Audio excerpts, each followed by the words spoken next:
I want to take just a few moments of your time to share with you an exciting project that we have going with the charity for the rest of the year. Before I go any further with that, I want to show you why we are doing this project and who we are helping with it. This child's name is Jane, and we found Jane just 1 kilometre away from where we are building our new children's village, which is a 9-hour drive from our existing one. That area has nobody educating, caring for, or trying to assist children with special needs. Jane's mum has to go to work, and so the only option she felt she had to keep her daughter safe was to peg her to the floor, as you see here. This, of course, is not a way of life for anyone, and Jane has lived that way the whole of her life. What we are trying to do is make sure that we can build a solution that's functional for children like Jane. To do that, we need to raise $200,000 by the end of the year. And to do that, we are hoping to get 2,000 volunteers who will agree to fundraise $25 a month, or if you are blessed enough to be able to share that without fundraising, of course, that's an option, every month for the rest of the year. If 2,000 people can commit to doing this, I know, because I have a working blueprint of the village that we currently have, that I can build a working solution that will be able to provide a loving home for 150 special needs children in that location. I also can say that every dollar will go towards construction. Every dollar. And this is a promise that I know I can make, because after 10 years, I think I'm probably better seated than most human beings to fix this problem. If you want to know more about the project, feel free to reach out, or you can visit the link at the bottom of the screen, www.sharetanzania.com/2000 strong. There you'll find out all the information you need. Thank you for the love and support. We can't do what we do for these children without you. God bless, guys. Bye.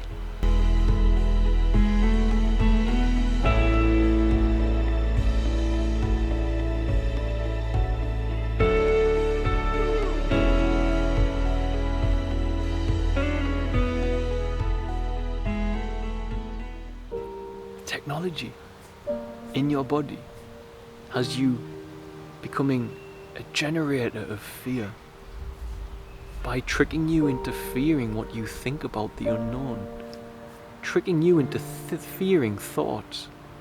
It's an internal combustion system of fear, and you need to do very little to trigger it. I spoke a lot recently about the idea of, is the human organism an alien slave technology? And I've said linguistically that a Christian would call it the fallen nature. And I'm questioning when a human is born again and sees through the perceptions of the eternal presence of God. Have they actually liberated themselves from a genetic interference, from the beings that are denoted in our world history, in the Sumerian, the Mayan texts, that came here and genetically modified the human being of Eden, and in genetically modifying them created their own slave, separated them from the perceptions, the will of God, to enslave them. And of course this is all exploration and what ifs and hearsay, very important in our world, but Christianity calls it the fallen nature. We've had the snake in Eden, and I'm asking, does that represent something else? Does that represent a genetic interference in the human organism? But what other technology within us is a problem? Is actually the greatest oppressor of humanity, it would seem. And that is fear. But there's great hope because you can be free of that. You can live free of fear. But to live free of fear, you have to do something to the technology. There's something that has to be done. And so I want to explore that with this video. Fear has no place with God. None. The Bible says perfect love casts out fear.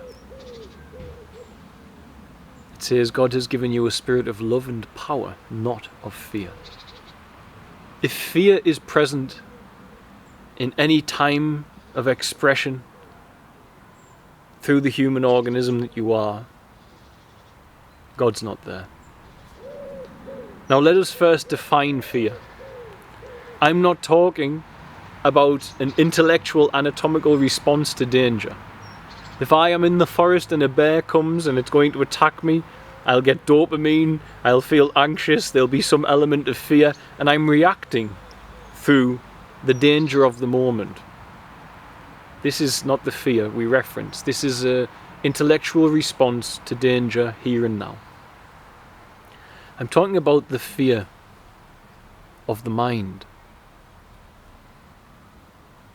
Now, if we zoom out and we look at how they structured this world in the Christian worldview, that this is a fallen world, and that in this fallen world there is a being and beings, the fallen angels, who wish to become God through their pride and arrogance. They are not happy to live surrendered to the field of creation and all it gives forth. They want to control it. They want to be it. I have said, after I had an out-of-body experience and I met some beings from a higher dimension, that they had said the God I serve is the one they try to escape. They had said through technological advancement they will escape that God by controlling and understanding this existence. And therefore I got the feeling from that conversation that this 3D reality has been hacked and tampered with. The source code, the field of infinite potential and creation that was set forth by the generous heart of God, that humans once lived in an Eden state of consciousness, was hacked. The very source code of it was hacked, just as we as humans, as we intellectually develop, begin to hack reality. We begin to hack DNA, etc. They hacked the very workings of reality itself. Perhaps even interfering with our lunar cycles, etc., etc. Hacked. This 3D matrix is hacked. And I have seen them, and I've also, the longer I've stayed in presence, witnessed spirit through this human organism talking, remove entities from other human beings and remove these higher dimensional forces and their connection to humans in this realm. And so spirit has potency here. It has power still. But the human organism has to connect to that power for it to matter. Now we live in a world where fear is clearly weaponized. I think you only have 3 choices with the media. Accept it's an orchestrated attack on humanity to make it in fear and hysteria. Say the media is in fear and hysteria itself and that's why it does it. Or not recognize that it's projecting fear and hysteria into us because perhaps you are in that fear and hysteria, so you can't critically wonder and think and question what's happening. I feel it's the first, as this human speaking, that it's been done on purpose. As we are pushed into that contracted state of fear, I want you to see something about the technology we have. The human vessel has a soul, and that soul is linked to the field of source creation, God, the will of unconditioned love.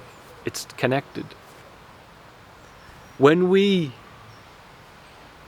through technology, when this technology drags that soul into activity that is worship of the world, worship of this 3D matrix, which is arguably built upon the original, we can say, let's ask that question. Is it built upon the original source code and creation for this reality? They are studying this now. In Harvard University, they're doing studies and they are questioning if we could be living in a simulation. It's possible, they say. So a higher intelligence has made this simulation. I say that Eden consciousness, God, it was hacked by these fallen ones who want to become God through intellectual stamina. In doing that, they separated from the vitality of being connected to Source. And so, when a human drags itself away from Source by worshipping the world and flesh, it feeds them. This is the whole historical notion of demonic possession and demons afflicting people. Why? Why? To gain energy, so as the fallen ones can re-challenge the heavens someday. We can use that biblical terminology. I'm questioning this. But no matter what, as we question it, what I can say for certain is to be free of fear is completely possible.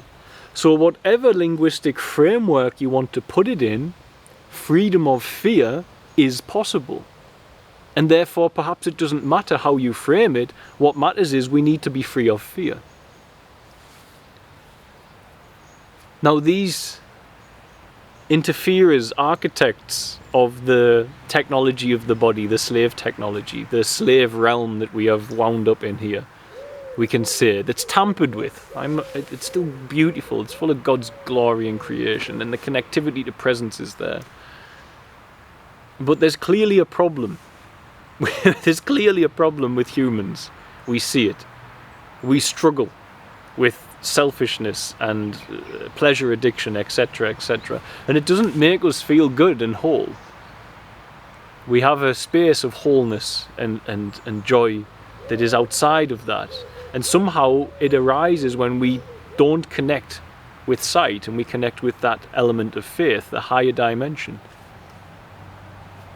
When we don't identify with a 3D self-image the mind has conjured of who we are, we burst with freedom and creation. We connect to the infinite field of creation and its loving will for our lives, instead of feeling separated from it by our skin and this self-image of a persona, which is an illusion. That I'm this character, this birth certificate identity. And all these other things we tell ourselves we are, but we are not. We were not that before anyone told us we were that. We were the eternal now, springing forth from the forest a tree and a human vessel. The eternal now. That's the identity we look for in awakening.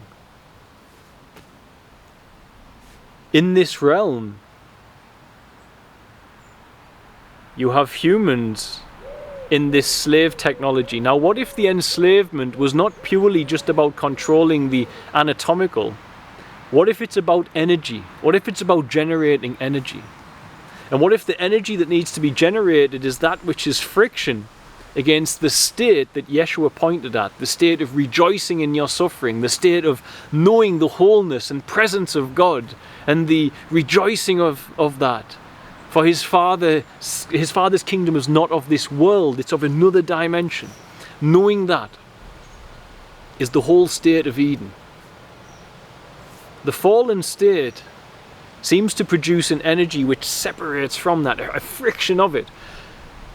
The human organism is in this realm, and it can emit love and creation, and when it does, it changes the world for the positive. The will of unconditioned love moves in that human. And we've pointed at the will of unconditioned love with the term Christ commonly in Europe. The humans in this realm, the majority, however, are emitting a different energy. The soul is in there, it's amnesic, it's rattling around inside the technology of the mind, believing it's a nationality and all these little small fragmented ideas that we've been fed that we are. We are a linear, progressive consciousness. We are this name, this academic achievement. It's like you have frogs down in the dirt that see the details. It's a saying, I don't remember who said it. But you need to be a bird that sees the whole picture. And the system wants you to be a frog, and it's doing anything it can to stop you from being a bird that sees the whole picture. And so we're forced into that state of consciousness. And so we omit, instead of omitting the freedom of the eternal now in God's presence from the vessel, we omit this state of fear and contraction. And that energy seems to be used in the energy grids of earth, harvested, harnessed. Now here's the funny thing. Here's the very peculiar thing.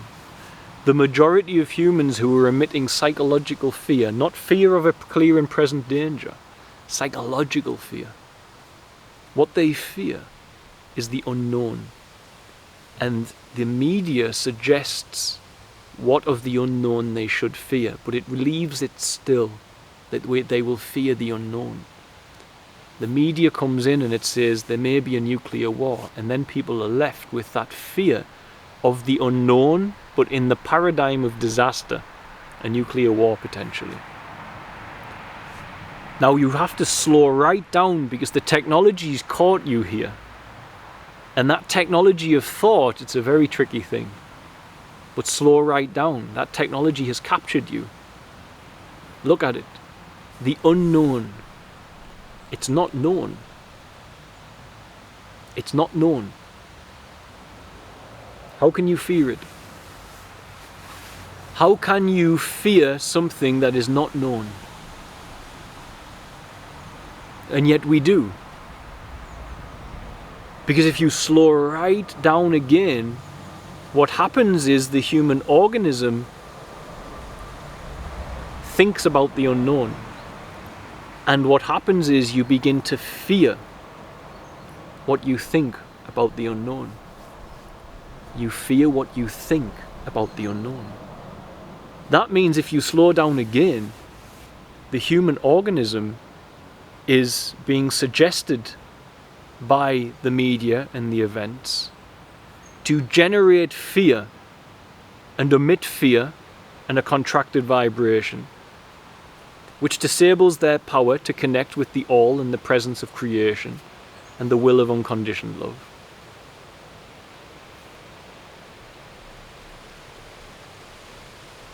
All through fearing their own thoughts. And so if you just take a human being standing there, we have the capacity to generate fear or love. And we generate fear by fearing what we think about the unknown. The technology in the mind has got us in a broken cycle. We are emitting fear based upon fearing a part of the technology and what it's talking to us about. Not about the world. The world is merely suggesting things to the technology, and deep down as the human you are, the process is that you fear a part of the technology of the human vessel that's talking to you about the unknown. You fear your own thoughts. And as we fear our own thoughts, we emit the fear. It's a dreadful trap. I laugh, but it's oppressing everybody. It's humanity's greatest oppressor, is fear. But there's great hope. Because the Bible says perfect love casts out fear. What is perfect love? Perfect love is love without condition. A thought-based identity must condition love. And therefore the thought-based identity must not be present for perfect love to be present. Fear is based in thought. I've just shown you, slowly. You fear the unknown, you can't, it's not known. What's happening is you're being stimulated to fear what you think about the unknown. Our education system has led us in a bizarre situation of training an image into us whilst never telling us how to control the memory, how to control the emotions. In a linear progressive state, never saying, by the way, you can connect to a timeless state of consciousness where you feel whole, nourished and complete and connected to the all, the loving heart of God and the will of unconditioned love. The system doesn't do that. It says never be a bird that sees the whole picture. always be a frog down in the dirt seeing the details. And so you don't know how to control the memory. You have no control over it. And now, as you grow, the media comes in and it starts to poke you, saying, hey, this unknown might be ominous. Your family might suffer. This might happen. And the mind, which was at one point helping you to survive and solve problems, is now evaluating these ominous storylines that you're being led towards. And you begin to have fear of what you think about those unknown storylines. And therefore, if you take away the outside influence and just sit the human down, what you've got is a human being's awareness coming in, not seeing the whole picture, believing it is a separate self 3D image that it's created based on its memories that are out of control. And now it starts to fear its own thoughts. And it emits fear. It emits fear, and that emittance of fear is harvested and used to propagate the fallen ones and their challenge of the heavens. Because they lack the energy they need, because they did not surrender. Just as a human who indulges in the world and indulges in pleasure lacks the vitality to understand the divine and to live well. And they become enslaved to the 3D instead of free in the true love of God, the perfect love that casts out fear. There's such hope in that. There's such hope in it. Because that means that when you can recognize that fear is based in thought, that you can be completely free of fear. If you can be free of a thought-based identity. And now the irony is that many will hear that and go, right, let's start that, as if there's a process. But the process is the thought-based identity trying to control its own eradication, its own surrender. And it may mean well by it, but it can't surrender itself.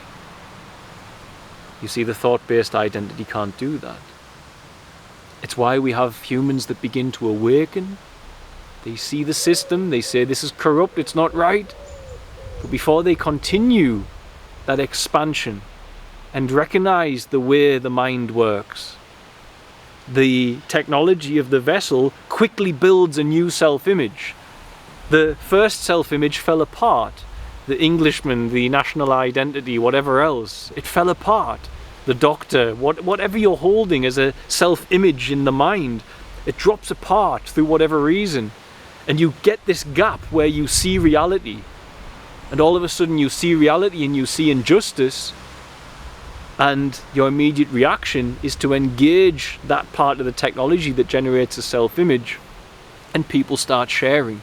Hey, have you seen this? Have you seen the state of the world? Look what's happening in the 3D matrix. Look at the government. Look at this story. Look at this story. And people come back into the 3D matrix and they can't solve the problem from there because their power to solve it relies upon them connecting to the higher dimension than the architects of the 3D matrix. And the power that solves it is spoken in the Bible. You wrestle not against flesh and blood, but spiritual wickedness in high places. And so the power that solves all those things that we look at is dependent on human organisms that are free of a 3D self-image, of a thought-based identity, of a persona. It must be the human vessel surrendered to the will of unconditioned love. It doesn't require a persona to question that, to interfere with it. It needs to say, come here and you need to go. It needs to say that and you need it to be said. The mind will grab it. The self-image will grab it and say, I can't do that. I was programmed as a child. That's not acceptable. And the power of the eternal now that all stars are burning in, all galaxies are formed in, all trees are growing in, my voice is arising from, Your heart is beating in. All things arise in the eternal now. Your memories of your life, they were all in the eternal now. All of that is arising, and the will of unconditioned love wishes to arise in this 3D realm through your human organism. And it can, but the self-image, the 3D self-image in thought, will take it and its own will, its own selfish ambitions, its own doubts, fears, lack of faith, therefore, will grab onto it and go, I can't do that, and ruin it. Ruin the will of unconditioned love, the will of Christ in your life.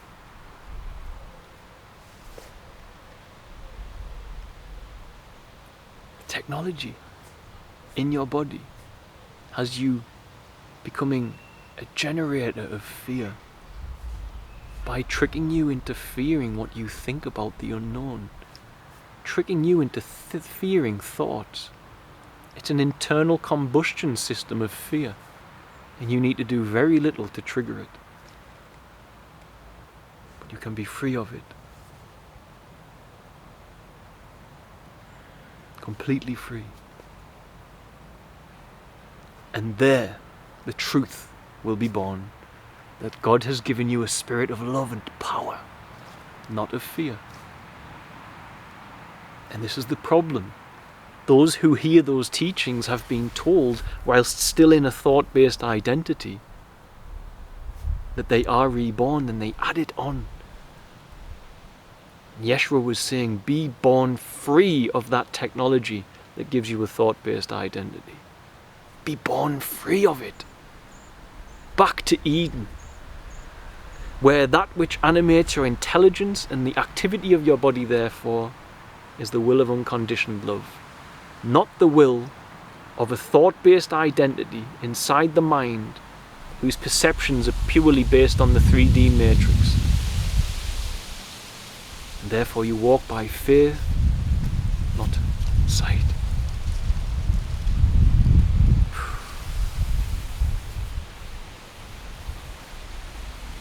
There's such hope.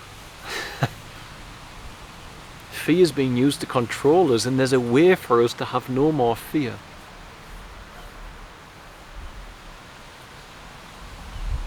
But it takes such a profound amount of trust and faith to allow the grace of God to rise. Because it means you must die to yourself and all that you ever held important as this self-image every single day. Just as Jesus said, if you do not leave your family, your mother, your father, your brother, your sister, it's not that you don't love them. It's that these relationships don't have any determination over the top of the will of unconditioned love. And if you want to check, if you are there, if you are really born into the power of God and God's will for your life, if you are really born there, I'll ask you one question. If I asked you for the next week to put your hobbies, your relationships, your entertainment, your socializing, to put all of those things before God for the next week, what will change in your daily routine? What will change in your schedule? And if it's nothing,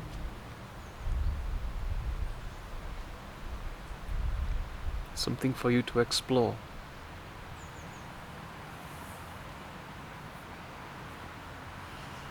Thy will be done on earth as it is in heaven means the will of the thought-based identity can't be there, and when the thought-based identity is not there, thought is not there, and when thought is not there, fear is not there. And there you're free to love fearlessly, to fight fearlessly, to live fearlessly.